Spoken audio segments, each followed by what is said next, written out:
Welcome to Satsang. So beautiful to be together with you all.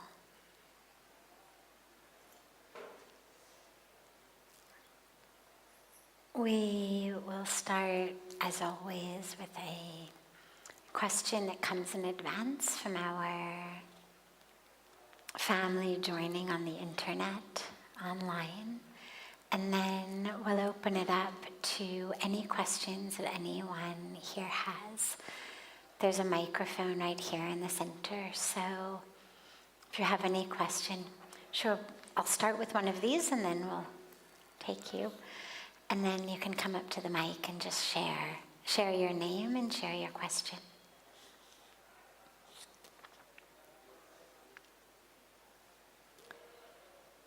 I often feel overwhelmed by the problems in the world: war, injustice, suffering. I want to help, but I'm unsure where to start, and I often feel powerless. How can I make a difference and find peace amidst such widespread suffering? This is asked by Daniel from New York. So we'll start with the second part of the question first and then move to the first part second. So the second part, he ends by saying, how can I find peace amidst so much suffering? It's critical to realize the peace we find amidst the suffering is not peace by pushing away the suffering. It's not peace that we find by turning our head to not look at the starving child. It's not peace that we find by simply turning off the news because we don't want to know about what's happening with global warming, or we don't want to know what's happening to children and women and innocent people around the world. Now, obviously, as an aside, you need to significantly limit the amount of news you intake just for your own mental peace. But we need to allow enough in that we are aware of problems. We're not meant to be here in ignorance, in illusion, in blindness. Now, you don't need to see every newscast there is about an earthquake. You know, there was an earthquake. Thousands of people died. Obviously, people are going to be suffering without shelter or water or food. You don't need to watch video after video after video. You know what's happened. But the peace that we find is a peace that coexists with the suffering. And that's really important. It's not found by pushing away suffering. It's found by expanding the sense of awareness and self so much inside that two simultaneous realities can coexist. And the two simultaneous realities are: all is God, all is perfect. There is nothing but God. There is nothing but perfection. And I am here in a human incarnation with a human karmic package, and a critical part of that human karmic package is the ability to feel compassion, to feel empathy, to use my skills, my brain, my innovation, my initiative to solve problems. There is something divinely and sacred human about us, that when we see a hungry child on the street, wants to reach into our bag and give them whatever food we might have in our bag.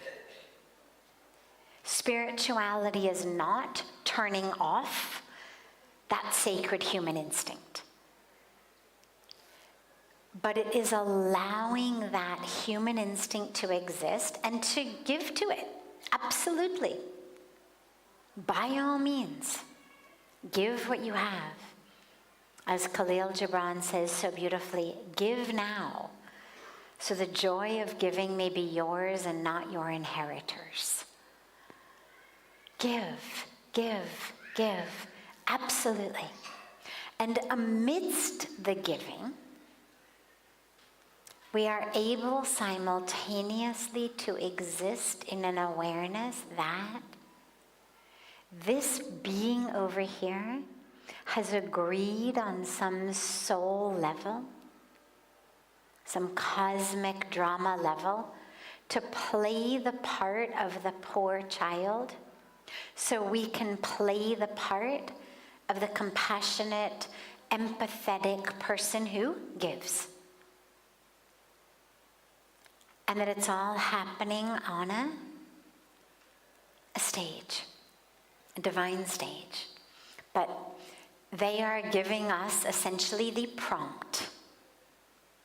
If you take part in, stage productions or TV or whatever it is, well, you need the person with you to give you their line, to prompt you for your line. If the person you're doing a scene with suddenly takes off their costume and doesn't recite their lines, you can't play your role. So the awareness is, it's all perfect, it's all God, there is nothing but God. We are just playing our roles.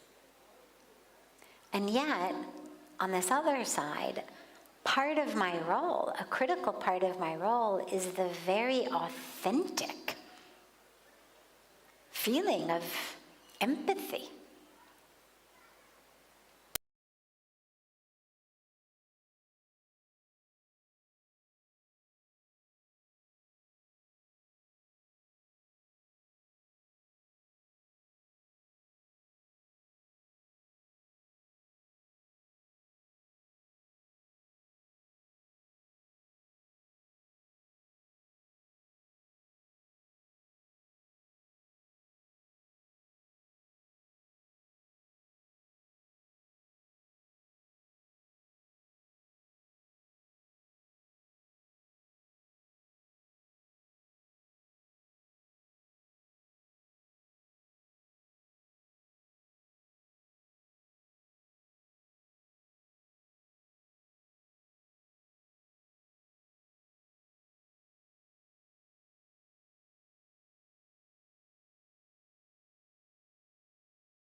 Most people don't get high blood pressure when they strap themselves into a car. A lot of people get it when they strap themselves into a plane. But if you look at the number of people who die every year by car crashes versus plane crashes, it's astronomically more people. Very few people are dying in plane crashes every year. I don't know if it's tens of thousands, hundreds of thousands, but I mean, it's an enormous number of people are dying in car crashes every year. But car crashes don't make the news, airplane crashes do. People are much more afraid of dying by being struck by lightning than dying from diarrhea. Diarrheal deaths don't make the news. Lightning strike deaths do. Your chance of being struck by lightning and killed is essentially negligible.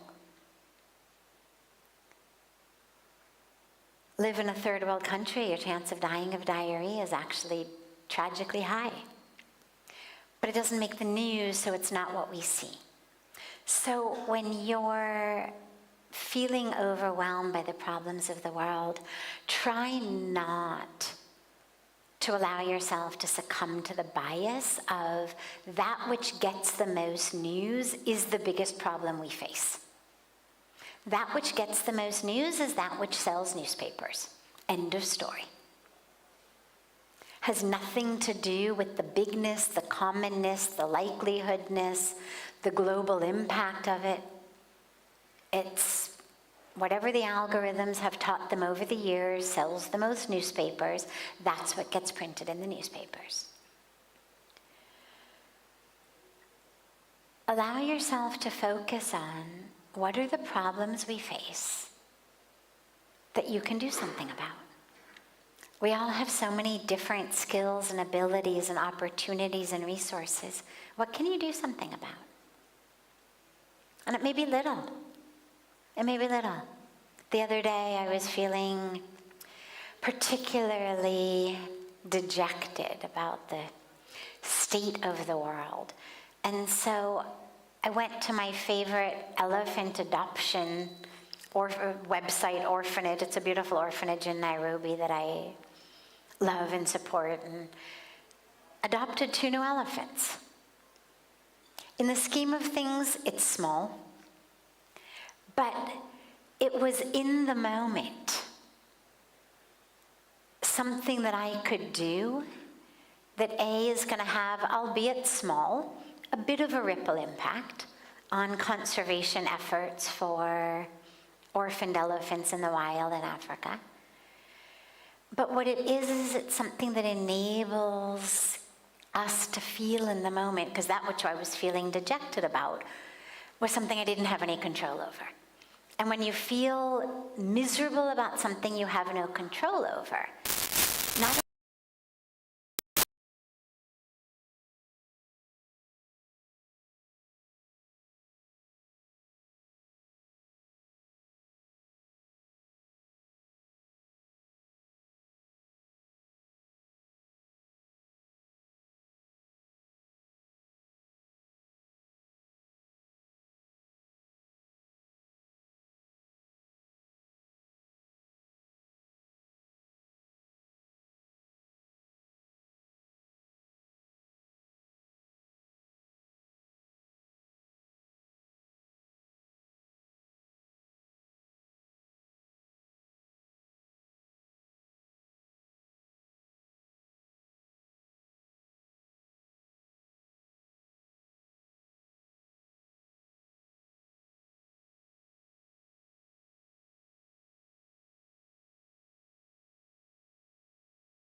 a lot of, fine, write a lot of checks, donate a lot of money.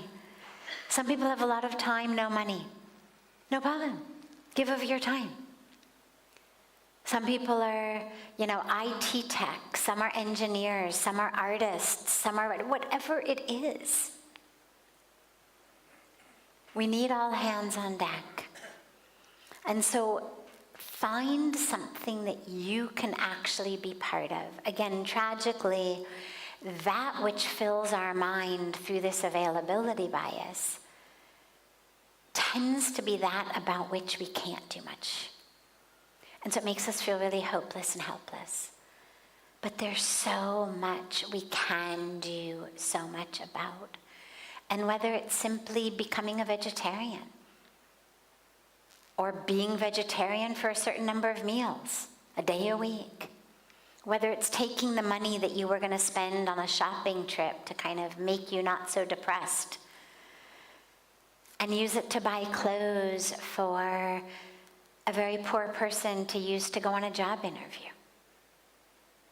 You know, one of the cycles that poor people go through is they can't get jobs because they don't have nice clothes to wear on job interviews. They don't have a place to shower. They don't, just little tiny things. Can you contribute in some way? There's so much we can do, but we have to unglue our eyeballs from the screens that are showing us only that about which we can do nothing but become outraged and furious, and therefore debilitated and impotent. Ask yourself, what can you do? And then do it. And then ask yourself, is there more I can do? What else can I do? What else can I do? What else can I do? And what you'll find, every one of you, is there is so much you can do. But you've got to think creatively rather than let yourself be numbed in outrage, in panic, in fear, in fury over the stuff that we can't do anything about.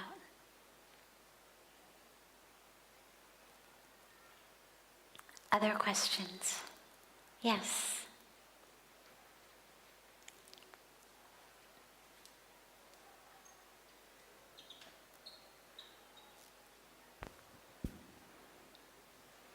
Namaste. Namaste. I'm Federica. I'm from Italy. And my question is, how does karma impact our destiny if we have one? Great. Karma creates your destiny. Our destiny is the sum total of our karma, or of the karma that is bearing fruit in this lifetime. But as we were talking about last night, we also have free will. Here's a really easy way to think about it. Let's say you've been given a cow in this moment. Okay? Call that your destiny. That cow is the sum total of everything you've done in past lives, everything you've done in this life. All of that which is bearing fruit now. Some of it might bear fruit in next life, but your stuff that's bearing fruit now, sum total of it is a cow. You cannot change it. You cannot rewind life and do something different and end up with a goat instead, or an elephant or a cat instead. You've got a cow. Cannot change it. But the cow gives us a lot of things. The cow gives us manure. If we use that manure in our fields, it's a fantastic organic fertilizer. Our fields will be beautiful and lush, and we can grow things and feed people. Cow also gives us milk, assuming that the cow is treated like a member of your family with lots and lots of love and fed only beautiful organic food and no nonsense. That milk is nectar. You can make ghee and yogurt and cheese and so much from it. But if you dump the milk in your field and you eat the manure, you're going to get sick and your crops are going to die. That was not predestined. People are like, oh, I guess it was predestined. No, the cow was your destiny. Your illness and the failure of your crops only became predestined when you decided to dump the milk in the field and eat the manure. When you got the cow, you had a choice. What are you going to do? You got brown stuff, white stuff, yellow stuff. The yellow stuff is a great disinfectant. Use it on your countertops, your floors. All natural, eco-friendly cleanser. But what are you going to do with it? And the dilemma in life is a lot of times we don't know what to do. We've got this thing, it's giving us stuff, we don't know what's what. And this is why gurus, mentors, scriptures, wise beings, yogis, sages, mystics of different traditions, why it's so important to have them. Because a lot of times we don't know. Like, hey, I've got this thing with 4 legs, and it's given me something that's brown, and it's given me something that's white, and I don't know what's what, I don't know what to do, can you guide me? Or you look around, and you look at someone else who's got a cow, and their field is doing great, and they're healthy, and you say, hey, what do you do with the brown stuff? What do you do with the white stuff? It's how we learn. But in our ego, in our closed-mindedness, a lot of times we block out wisdom. In the, I know what I'm going to do, don't tell me what I'm going to do, it's my life. And the universe is like, okay. Nobody's going to reach down and stop you from eating the manure. You're just going to get sick. That's where free will comes in. So everything you've been given up till this moment, including this moment, is your destiny. Sitting right here, right now, has been predestined by your past. What you do with what you get in this moment is entirely up to you. And that then creates your next moments. I always say now is the pre of that which is predestined for you tomorrow, next week, next year. Yeah, yes. And then you. There's somebody here, head up. Okay.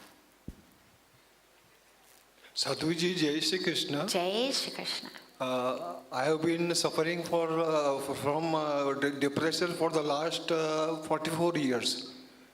What is the remedy? Depression from the last 44 years. So, it's impossible to diagnose the reason for it like this. If you go to a standard psychiatrist, they'll say, oh, you're depressed because you have an imbalance in serotonin. And they'll give you something called a selective serotonin reuptake inhibitor, an SSRI. And you'll take it, and it'll put more serotonin into your brain. And it works for some people. If you go to an Ayurvedic doctor, they'll feel your pulse, they'll look at your tongue, they'll tell you about imbalances in the pranic sheath of the body, the pranamaya kosha. In your doshas, they'll give you a variety of solutions around what to eat and what herbs to take and all of this. From psychological and sociological perspectives these days, we're actually learning a lot about the impact of lifestyle on depression. There's a fantastic book that I would really highly recommend by a man named Johann Hari, Johann and then Hari. He's a British journalist, and I'm trying to remember the name of the book. I'm sorry? Say that louder? No, not Sapiens. No. It'll come to me, but that's the author's name for sure. And it's a book on where we've gone wrong with the understanding of depression. And it's a brilliant book because it looks at issues in our societies and our lifestyles, everything ranging from what we eat to our jobs. You know, one of the pieces that he posits that I found really powerful is he says, look, we know the impact of junk food on the body. And he's done all of this research over years of interviewing like the top doctors. He's a researcher, a journalist, not just an author from his own head. He's actually spent years traveling the world researching. And he says, you know, we know that junk food causes illness in the body. We also know that it causes imbalances in the brain and emotional issues. You know what happens if you give your kids too much junk sugar and they bounce off the walls. And he said, but what we're seeing is the impact of junk values on our minds. That the values our society is giving us, values of success, values of goals, values of what to look for, what's right, what's wrong. And he spoke a lot, just sort of anthropologically, having interviewed a lot of top researchers and scientists around the importance of our internal value system for our mental health. And that if we don't have an anchoring in a value system that is deep and meaningful and makes sense and that we're able to live according to, that our mental health plummets. So that's just one example. Now, if you've suffered from this for 44 years, I would guess, hypothesize, that your depression is probably caused by a constellation of different things. You probably do have an imbalance in the brain.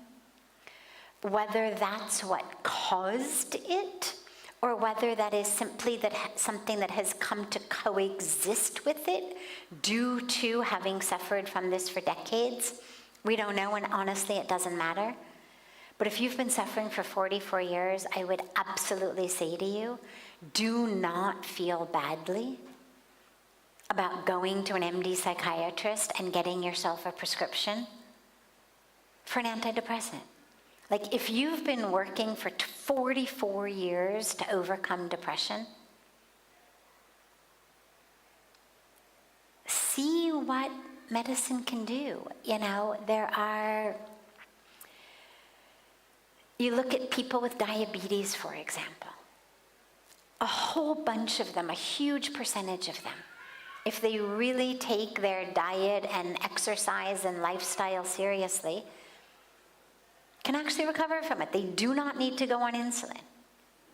And yet, there's a small number who, no matter what they change in their diet, no matter what they change in their exercise, are going to need to have insulin. And that's okay. There's nothing to feel badly about. Sometimes we really do need the assistance of some kind of medicine. And just like you wouldn't feel ashamed for being one of those people who, despite a good diet, despite exercise, nonetheless has high blood sugar, which, by the way, we know is hereditary, as is depression. You may have it. Do not feel badly. So I would look at that. I would absolutely go and see whether antidepressants for some period of time cannot be really beneficial for you.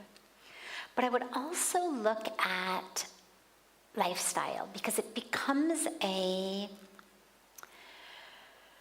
a bit of a cycle, a vicious cycle, and a cycle that we get stuck in. Because we're depressed, we don't want to connect with other people. We would much rather sit home alone than connect with other people. But we know that connection with others is a critical part of mental health. And sometimes you need the antidepressants to get yourself able to connect with other people, to drag yourself out of the house. But the fact that you're here means to me that you're actually you're in pretty good shape because you've brought yourself here. So I'd say absolutely go to see a good psychiatrist who can look at getting you on some medicine that will bring about just a better balance in brain chemistry. I would also really look at your connections. It's a huge piece. Lastly, fulfillment in life. One of the greatest and most powerful treatments for depression, even for temporary sadness, the whole spectrum, is service, helping others. Directly if you can. It can be people, it can be reading to blind people, it can be visiting old people in an old age home, it can be volunteering in an orphanage or, a school, it can be planting trees. It can be working in an animal shelter. But something in which you are helping others directly. So it's not just writing a check, it's not stuffing envelopes, but it's something very directly. Something so that at the end of the day when you go to sleep, you know that it mattered to the earth that you were born and that you got out of bed today. Start with those 3 things, and then keep me posted on how it goes.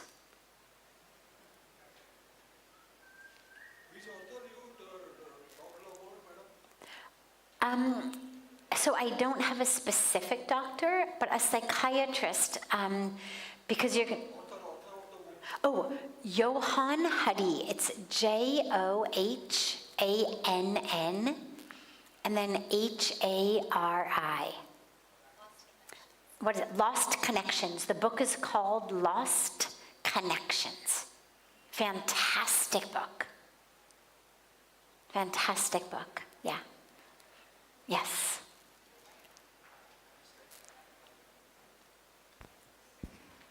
Namaste. My name is Abhay, and my question is, how do I find hope when it feels like there's no hope left? How do you find? Hope when it feels there's no hope left. Great. How do you find hope when it seems there's no hope? You look at your definition of what you're hoping for. The dilemma with a lot of us is we have goals that lead us into misery. We have goals that aren't necessarily practical or pragmatic or possible even. And then we become miserable when they don't happen. Now, there's nothing wrong with having a huge, high goal. No problem. But make sure that you also have some low-hanging fruit goals. For example, if I decide that my goal is that I'm going to become a beautiful singer, and that I'm going to, just have this angelic singing voice, and, well, it's not a skill I've been born with. I'm sure that with lessons I could get better, but if I had the innate skill to become a beautiful singer, chances are at some point before the age of 53, I would have discovered that. Right? People who can sing, they know when they're kids that they can sing. Then they get singing lessons and they get better and better. But, it's the kid who at 4, 5, 8 is singing. For me to hold on to that, and every day, oh my God, I still am not a good singer. Oh my God, I'm still not a good singer. You'd say, how do you have hope? Well, I've got hope about the wrong thing. So you've got to look at, what am I having hope about? If I decide that my hope, my goal, is to be, the richest person in the country or the richest person in my block, well, maybe the skills that I have are not necessarily the skills that make people billionaires. Don't have a business mind at all. Not an entrepreneur. Not somebody who thinks about things and says, oh, I know, I'm going to invent this or invent that. Don't even charge anybody for anything. Like, how are you going to become a billionaire? It's the wrong goal. If every day I wake up and I say, oh my God, I'm not a billionaire yet, I'm just going to be miserable. But the solution is not, how do I keep having hope that I'm going to become a billionaire? It's, how do I look at what my goal is and properly align my goal with A, my actual skill set, B, what it seems my karmic journey in this life is, my dharma is in this life. I'm pretty clear that my dharma is not, even if I were capable, to become the CEO of some massive company that was going to make me a billionaire. So really looking at what are your actual skills? What is it that fills you with a sense of fulfillment? What is the goal you're holding on to? And do you have any control over it? Because a lot of times we also have goals of things we don't have any control over. I'm going to make that girl fall in love with me. It's the last thing I do. I'm going to marry that one. Well, by all means, give it a shot. No problem. Court her, do whatever. But there comes a time at which we have to recognize, especially if she said, hey, I'm not interested. Comes a time that you recognize, all right, not the right goal to hold. Let me hold a different goal. God, please send me someone I can love. All right, I thought it was her. I guess it's not her. Send me someone I can love. So if you're feeling hopeless in the achievement of your goals, look at your goals. Set different goals. There's so much you can achieve. There's so much you can do. Hopeless is, honestly, it's a cop-out. It's an excuse for laziness and complacency. Oh, I'm hopeless. I'll just sit here and watch TikTok. Set different goals. Never be hopeless. First of all, everything is possible. Miracles happen every day. I certainly could wake up tomorrow and be a fantastic singer. Who knows? I'm not going to, let go of the idea. Why not? Right? I mean, why not? Hold it as a vision. But not in a way that you're depressed when it doesn't happen. Sure, hold the vision that you're going to wake up and discover that, somebody has sent you a winning lottery ticket and lo and behold, you are a billionaire. Sure, hold the vision. But not in a way that you're depressed when it doesn't happen. Set goals that are in line with your dharma, with your skill set, with which way the universe seems to be flowing you. Would be like to have a goal that Ganga should flow upstream back to Gomukh. Okay, hold the goal. Maybe for some reason they need salt water up at Gomukh. Who knows? But it's really unlikely it's going to happen. So you don't want to set your happiness on that. Work for things that you can actually achieve. And that are things that actually fill you, rather than just holding, onto some groundless goal that there's no traction you can actually get in. Okay? It's a marriage of the real and the ideal. You can hold the vision of the ideal, no problem. But work toward the real.